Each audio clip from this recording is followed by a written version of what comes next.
Hi guys, welcome to FLM. So ఈ రోజు మన టాపిక్ వచ్చేసి how will be the future of coding in software engineering. మన coding ఇప్పుడు ఏఐ వచ్చింది అంటున్నారు అండ్ చాలా చేంజెస్ అవుతున్నాయి. సో నెక్స్ట్ 5 years వరకు మనకి కోడింగ్ అనేది ఎలా ఉండబోతుంది? ఓకే. సో ఆ పాయింట్స్ ఏంటి అనేది కొన్ని డిస్కస్ చేసుకుందాం. ఓకే.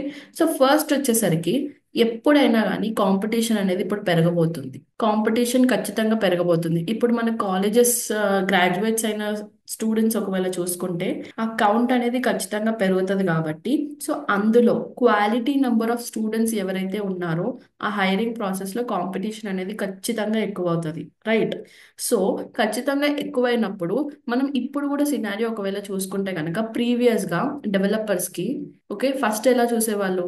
నీకు ఒక ఎస్క్యూఎల్ ఒక పర్సన్ కి ఒక డేటాబేస్ వస్తే చాలు, ఒక పర్సన్ కి ఫ్రంట్ ఎండ్ వస్తే చాలు, ఇంకో పర్సన్ కి బ్యాక్ ఎండ్ వస్తే చాలు అన్నట్టు చూసుకునే వాళ్ళం. కానీ ఇప్పుడున్న జనరేషన్స్ కి ఏమైపోయింది? ఇప్పుడు నాకు మూడు ఒకటే పర్సన్ చేసేవాళ్ళు ఫుల్ స్టాక్ డెవలపర్స్ అంటున్నారు. అవునా? నేను మూడు డెవలపర్స్ ఎందుకు తీసుకోవాలి? ఫుల్ స్టాక్ డెవలపర్స్ ఒక్కోడే ఈ మూడు స్కిల్స్ వచ్చిన వాళ్ళని తీసుకుంటే అయిపోతుంది కదా అని చాలా కంపెనీస్ ఆలోచిస్తున్నారు. రైట్.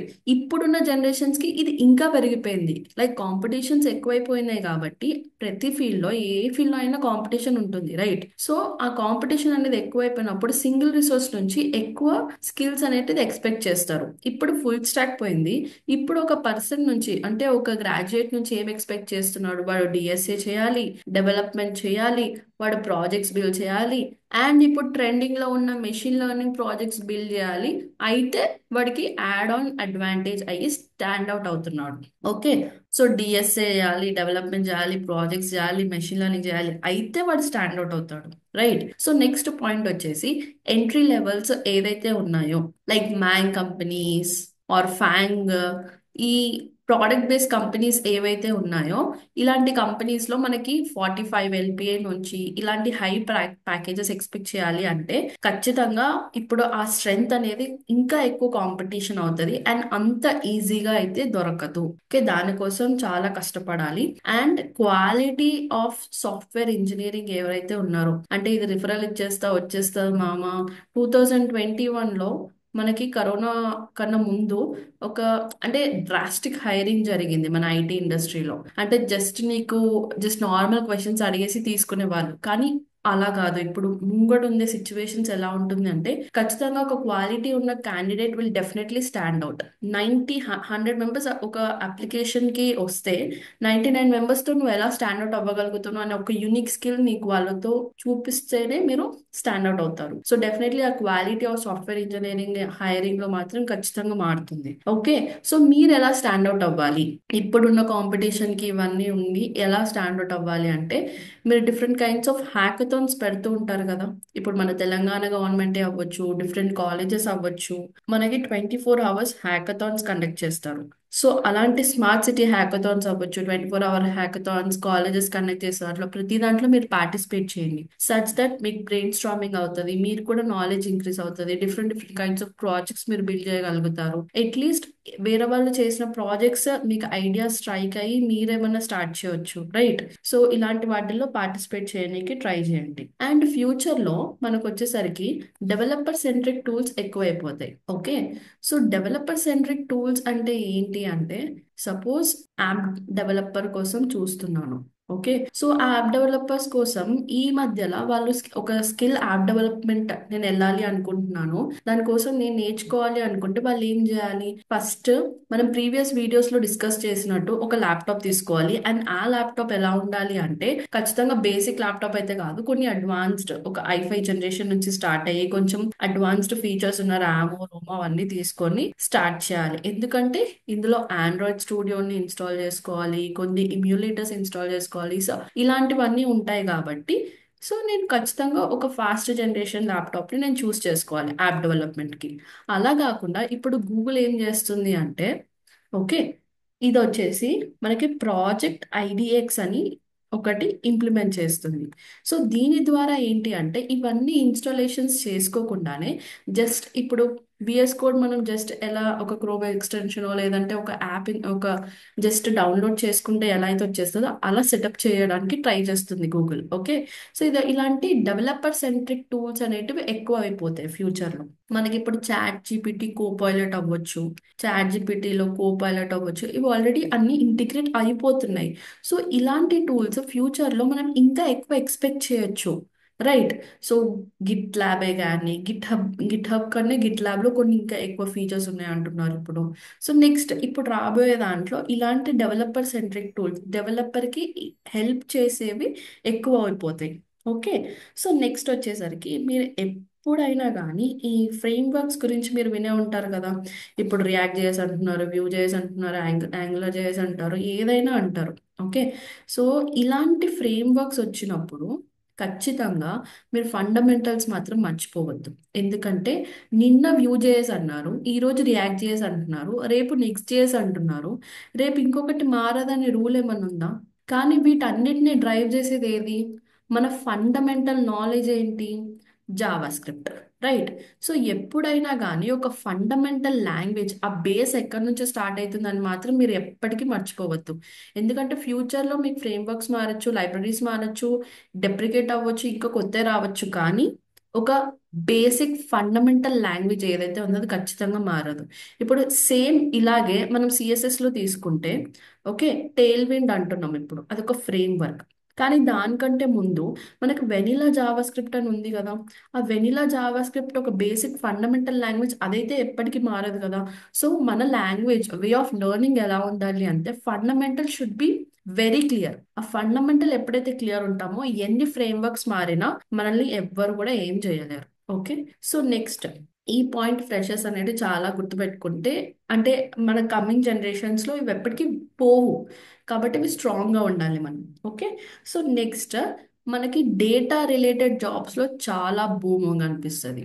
సో ఎందుకు డేటా రిలేటెడ్ జాబ్స్ నేను బూమ్ అన్నాను అంటే, ఇప్పుడు డేటా ఇంజనీరింగ్ అవ్వచ్చు, డేటా అనాలిటిక్స్ అవ్వచ్చు, డేటా సైన్స్ అవ్వచ్చు, ఈ డేటా రిలేటెడ్ జాబ్స్ ఎందుకు బూమ్ అవుతున్నాయి? ఎందుకంటే ఇప్పుడు ఆర్టిఫిషియల్ ఇంటెలిజెన్స్ అనేది పెరిగిపోతుంది ఖచ్చితంగా. దీనిపైన సపోజ్ ఒక చాట్ బాట్ నేను బిల్డ్ చేస్తా. ఓకే, నాకు కావాల్సిన చాట్ బాట్ నా ప్రకారంగా నేను బిల్డ్ చేసుకొని దీన్ని సెల్ చేసుకోవాలనుకుంటారు కదా. సో డెఫినెట్లీ ఈ ఏఐ రిలేటెడ్ స్టార్టప్స్ కానీ ఫండింగ్ చాలా ఎక్కువ ఉంటుంది ఇక్కడ. ఓకే, ఫండింగ్ అనేది ఎక్కువ ఉన్నప్పుడు ఖచ్చితంగా దీన్ని సెల్ చేయాలనుకుంటారు కదా. ఇప్పుడు అన్ని బిల్డ్ చేసేది ఆ ఫండింగ్ ఇచ్చేది సెల్ చేయడం కోసమే కదా. అలా ఫండింగ్ ఎక్కువ ఉన్నప్పుడు ఖచ్చితంగా ఈ ఆర్టిఫిషియల్ ఇంటెలిజెన్స్ కి ఇండైరెక్ట్ గా కావాల్సింది ఏంటి? ఇన్పుట్ డేటా, అంతేనా? సో డేటా ప్రాసెసింగ్ కానీ డేటా విజువలైజేషన్స్ ఇవన్నీ వెనుక అవుతూ ఉండాలి దీనికి.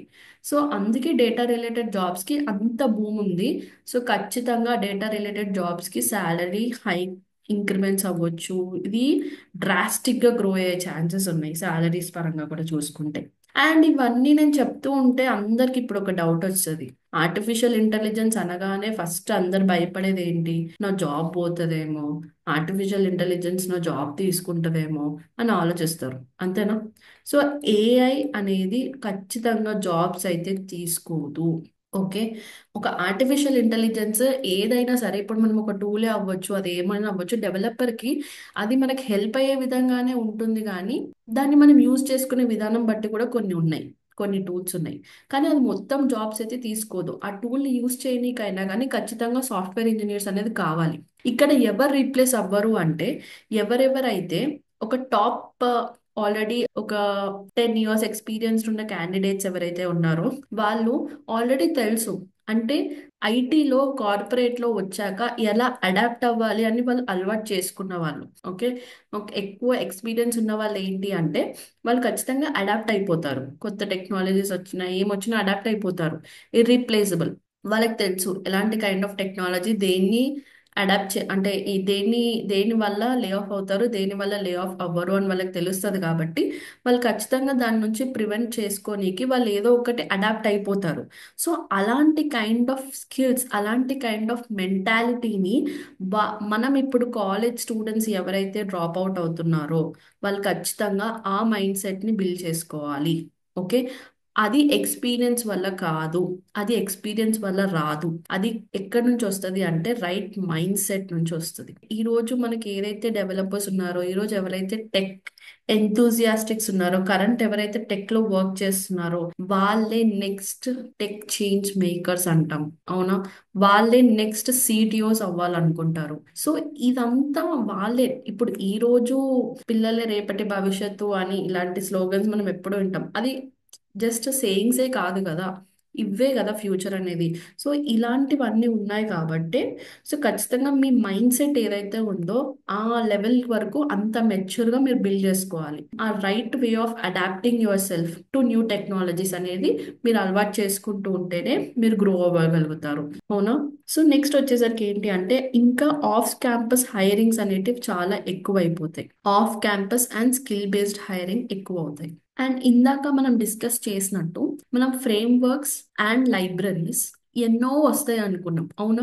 సో ఈ ఎన్నో రావడం వల్ల ఆల్రెడీ ఇప్పటికే ఉన్న స్టూడెంట్స్, నేను జావా ఫుల్ స్టాక్ వెళ్ళాలా, పైథాన్ ఫుల్ స్టాక్ వెళ్ళాలా, రియాక్ట్ జేఎస్కి వెళ్ళాలా, వ్యూ జేఎస్కి వెళ్ళాలా, యాంగులర్ జేఎస్కి వెళ్ళాలా, ఇలా అన్ని ఆలోచిస్తూ ఉంటారు. ఇమాజిన్ ఇప్పుడున్న సిచ్యువేషన్స్ కి దీనికే కన్ఫ్యూజ్ అవుతే, ఫ్యూచర్ లో ఇంకొక 10 లాంగ్వేజ్లు, ఒక 10 లైబ్రరీలు, ఒక 10 ఫ్రేమ్వర్క్లు రావాలనుకుంటున్నారా? సో ఖచ్చితంగా అప్పుడు కన్ఫ్యూజన్ ఆఫ్ ద స్టూడెంట్ అనేది ఇంకా పెరుగుతుంది.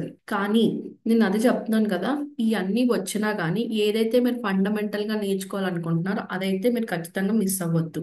ఓకే? అలా మిస్ అవ్వకుండా నేర్చుకుంటూ ఉంటే, కన్సిస్టెంట్ గా ఉంటే, అండ్ ఏఐని ఎలా వాడాలి అని డిఫరెన్స్ చూపిస్తే, and AI tool and AI related projects ఏమైనా చేస్తే యాడెడ్ అడ్వాంటేజ్ అయ్యి హ్యాకథాన్స్ లో పార్టిసిపేట్ చేస్తే, డెఫినెట్లీ మీరు ఆ 100 మెంబర్స్ లో 99 మెంబర్స్ నుంచి స్టాండ్ అవుట్ అయ్యి 1% మెంబర్స్ ఏదైతే ఒక రిక్రూటర్ ఎక్స్పెక్ట్ చేస్తున్నారో దాంట్లో మీరు స్టాండ్ అవుట్ అవుతారు. ఓకే? సో ఇవి some of the things, like future ఒక 5 years వరకు మనం ఏమైతే ఎక్స్పెక్ట్ చేయొచ్చు అనేసి.